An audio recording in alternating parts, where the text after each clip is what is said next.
Purée, compote, dentier. Mais est-ce qu'on perd toujours ses dents en vieillissant? Avec l'âge, du côté des gencives, on assiste à une perte naturelle d'environ 0,05 mm par an à partir de 40 ou 50 ans.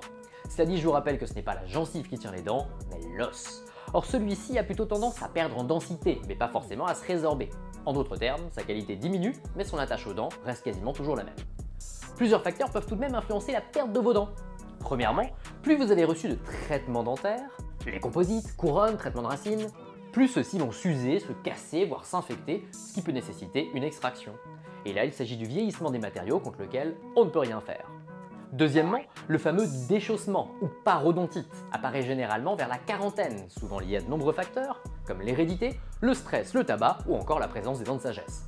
Enfin, l'alimentation et les boissons peuvent aussi avoir un impact. Plus on consomme des aliments acides, plus on perd l'émail protecteur, plus les bactéries s'infiltrent facilement dans les dents et plus on risque d'accumuler des soins dentaires.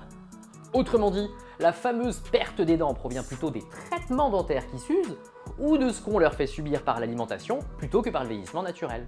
Alors pour éviter de perdre ses dents, eh bien il vaut mieux investir dans la prévention par l'hygiène dentaire, le détartrage, pour limiter les soins et réduire les risques qu'ils ne s'abîment au point où on devrait procéder à des extractions.